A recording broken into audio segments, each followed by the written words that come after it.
Welcome to my channel English classes में आप लोगों का स्वागत है। तो आज हम some basic term of English सीखेंगे, यानी कुछ जो अंग्रेजी के बेसिक टर्म है उसको जानेंगे। तो पहला है हमारा अल्फ़ाबेट। अल्फ़ाबेट का मतलब होता है वर्णमाला, यानी अंग्रेजी भाषा के अल्फ़ाबेट में 26 लेटर्स होते हैं।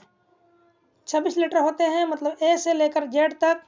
अगर हम लेटर्स को काउंटिंग करें तो हमें 26 लेटर जो है वो प्राप्त होगा,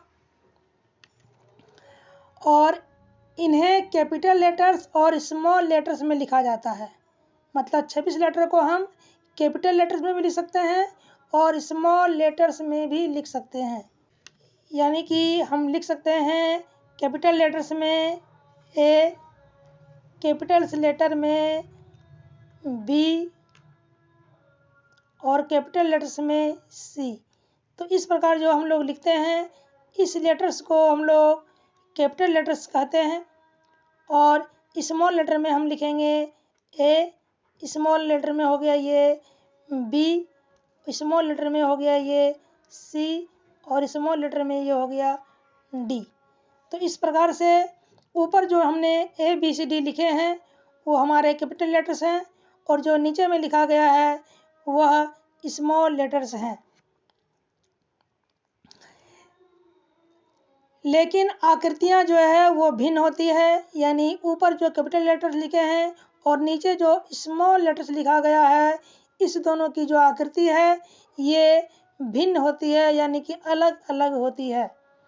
तो 26 लेटर्स में जो है 5 लेटर्स जो है वोवेल होते हैं। तो 5 लेटर्स जो वोवेल होते हैं वो होते हैं ए, ई, आई, ओ, यू। ये 5 लेटर्स जो हैं वो वोवेल होते हैं, और बाकी जो है वो कॉन्सोनेंट होते हैं। यानी कॉन्सोनेंट में हम लिख सकते हैं बी, सी, डी, एफ, जी, ई, डी, सी। यानी कि 26 लेटर में से 5 लेटर्स को हटा दिया जाए तो बाकी के जो लेटर्स हैं, यानी बाकी के जो लेटर्स हैं वो कहलाते हैं कॉन्सोनेंट। तो आपने सीखा कि अल्फ़ाबेट यानी कि वर्णमाला में 26 लेटर होते हैं। 26 लेटर में हम कैपिटल लेटर्स और स्मॉल लेटर्स में लिखते हैं, जिसमें से 5 जो है वो वोवेल होते हैं और बाकी जो है वो कॉन्सोनेंट कहे जाते हैं। आइए दूसरा डिफिनेशन देखें। तो दूसरा डिफिनेशन है हमारा वर्ड। तो शब्द यानी कि लेटर्स को आपस में मिलाकर लिखने से उसका कोई अर्थ निकलता है तो उसे वर्ड कहा जाता है। यानी लेटर्स को अगर मिलाकर कोई हम वर्ड लिखें और यदि उससे कोई अर्थ निकले तो हम उसे वर्ड कहेंगे, अन्यथा वर्ड नहीं कहेंगे। जैसे कि हम यहाँ पे लिखते हैं सी, ए और टी।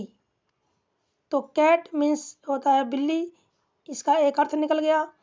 लेकिन अगर हम ए, टी और सी लिख दें तो इसका कोई अर्थ नहीं निकलता है, अर्थात ये वर्ड जो है नहीं है। लेकिन सी, ए, टी कैट, कैट का अर्थ निकलता है, यानी बिल्ली को हम लोग कैट कहते हैं इंग्लिश में। तो ये जो है हमारा एक शब्द है।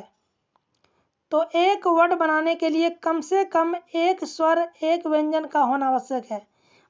बिना स्वर और बिना व्यंजन के कोई भी शब्द जो है वो नहीं बन सकते। स्वर ना होने पर स्वर की ध्वनि वाला व्यंजन होना आवश्यक है। अगर किसी भी वर्ड में हमें स्वर दिखाई ना पड़े तो हो सकता है कि उसमें कोई जो व्यंजन है, उस व्यंजन का जो उच्चारण है वो स्वर की ध्वनि के साथ हो रही है। लेकिन एक ही लेटर्स वाले शब्द जैसे कि ए, आई, ओ इत्यादि इसके बाद हैं, यानी कि ए, आई, ओ लेटर्स के साथ साथ शब्द भी हैं। क्यों? क्योंकि ए का मतलब होता है एक, आई का मतलब होता है मैं, और ओ का मतलब होता है ओ। यानी ये शब्द जो है लेटर्स के साथ साथ शब्द भी हैं। आइए हम आगे के डिफिनेशन को देखते हैं। अगला डिफिनेशन है सेंटेंस। सेंटेंस क्या है? तो सेंटेंस का मतलब होता है वाक्य। तो वाक्य जो है वो दो या दो से अधिक वर्ड को आसपास लिखने से बनने वाले शब्द समूह का कोई अर्थ निकलता है, तो इस शब्द समूह को वाक्य यानी सेंटेंस कहते हैं। यह